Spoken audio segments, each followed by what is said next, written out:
am na benn importance capitale boo xam ne jox nañ ko les événements qui se passent au Sénégal laataa ñu dugg catégoriquement ci li nga xam ne moo di procès Ousmane Sonko Adji Sarr tey jii alors boo ñu doon jox benn récap exactement lan nga yaakaar ne moo gën a susciter de sorte que la presse internationale gën a am benn gëdd bi wala li nga xam ne moo di benn seetlu bi sur les événements qui se passent au niveau du Sénégal. alors maa leen di nuyu pour man en fait dayoo Sénégal la quoi Sénégal du dëkk bu ndaw su tension yu mel nii amee c'est normal que le monde entier s'intéresse à ce qui se passe au Sénégal parce que comme ni ma ko waxee c'est un pays stratégique qui a un long passé démocratique ay remous yu mel nii su amee c'est hyper normal que ça concentre l'actualité d'autant plus que c'est un peu un acteur qui monte dans le jeu politique sénégalais qui est au centre, c'est Ousmane Sonko qui a suscité, qui a connu une carrière politique ces dernières années ascendante. Moo waral tout cet intérêt sur le Sénégal. Et il y a également une forte présence de journalistes internationaux au Sénégal. Si tu le compares aux pays voisins, il n'y a même pas photo. C'est un pays connu pour sa paix, sa stabilité, sa tranquillité et son un engouement démocratique également. Même si ces derniers temps, on a commencé à noter beaucoup d'arrestations chez les journalistes, beaucoup des traitements un peu dégradants sur le terrain, on ne va jamais occulter le fait que quand même la liberté de presse est quand même quelque chose qui est important au Sénégal. Les gens, il y a énormément de médias, énormément de pluralité. Donc loolu yëpp day wone pourquoi xew-xew yi am Sénégal am dayoo bu mu am sur le plan international. On parle de France 24 ku xam wàllum information ci àdduna wërngal këpp xam nañ ne am na gët boo xamante ni jot nañ ko jox mais sama question bi mooy ci traitement de l'information bi comment ça se passe exactement et comment également ça peut bien attirer l'attention de tout un chacun parce que xam nañ ne fu ñu diffuser fu ne les gens ont besoin de savoir et dañuy am aussi intérêt bu ñu ko jox. Oui, je ne pense pas que France 24 soit un exemple isolé. Hein. C'est un peu tous les médias. C'est l'AFP, c'est TV5, c'est RFI, c'est les médias de presse écrite comme Le Monde ou Figaro. Tous les médias un peu s'intéressent à ce qui se passe au Sénégal. Comme explication, mais vu que France 24 c'est une chaîne d'information continue, voilà, ça diffuse de l'information toute la journée. C'est normal que s'il y a des faits importants, c'est une sorte de breaking news à chaque procès, à chaque renvoi, on s'attend de savoir lan moo xew Ousmane Sonko, est-ce que dañ ko condamné, est-ce que son éligibilité pour la prochaine élection est mise en cause parce que c'est quelqu'un qui suscite beaucoup d'espoir chez une partie de la jeunesse, c'est un acteur politique majeur. Donc loolu yëpp day justifier le fait que le Sénégal, qui est également un pays majeur en Afrique francophone, c'est un peu la porte d'entrée en Afrique francophone. Et vu que France 24 c'est un média francophone également suivi en Afrique, c'est hyper normal que lorsqu'il y a des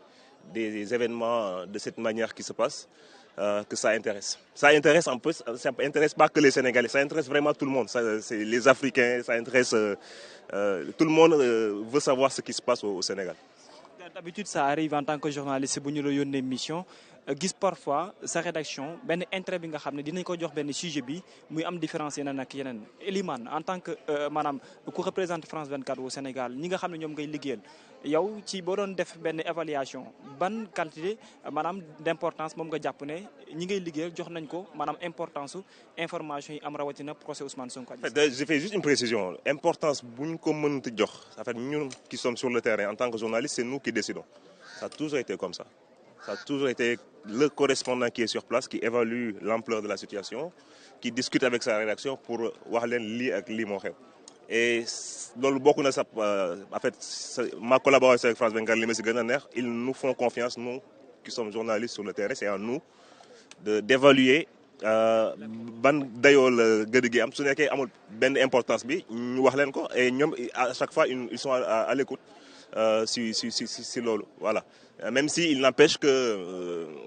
comme ni ma ko waxee c'est un pays qui intéresse, c'est un pays important qui également suscite de l'intérêt du côté de la France comme du côté des pays africains. c'est normal que s'il se passe des événements comme ça, que le Sénégal attire l'attention. Comment sont les conditions de travail? Il arrive d'habitude au Sénégal, certains subissent des critiques par rapport à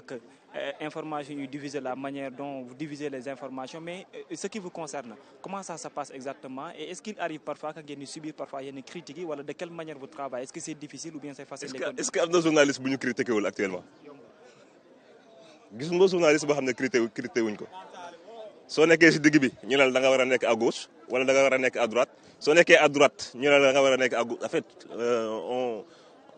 pour man lu si ëpp solo en tant que journaliste ñun on est obligé d'être au milieu waruñu far fenn en fait man su ma nekkoon dama war a wengu gauche wala wengu droite parce que sama carte de presse laay njëkk a dem delloo dem uti carte membre de benn parti su nekkoon loolu moom mais franchement li ma gën a soxal mooy su ma tëddee nelaw ne def naa sama liggéey ni ma ko war a defee li ñu ma jàngal école la def sur le terrain en termes de traitement équilibré de l'information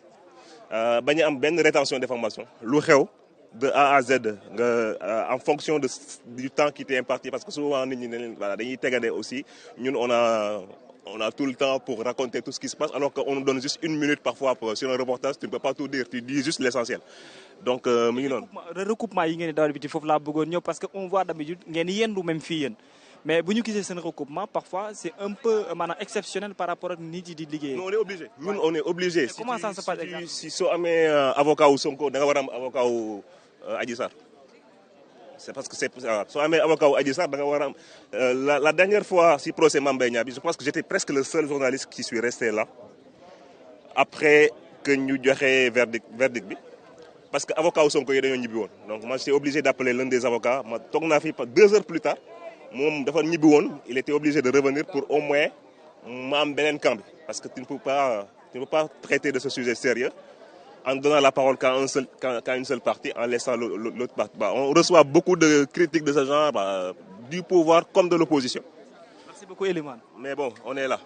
On s'accroche. Merci mu nekk Elimane maanaam suñu mooy correspondant bu France 24 au Sénégal astu mu mel ni y a d'autres évolutions yoo xam ne am na ci wàllum information il s'agit de quoi exactement au niveau du tribunal de Dakar. ñu mën a jàpp rek ci changement information yi mooy ki nga xam ne moo di Adji Sarr dugg si na ci salle bi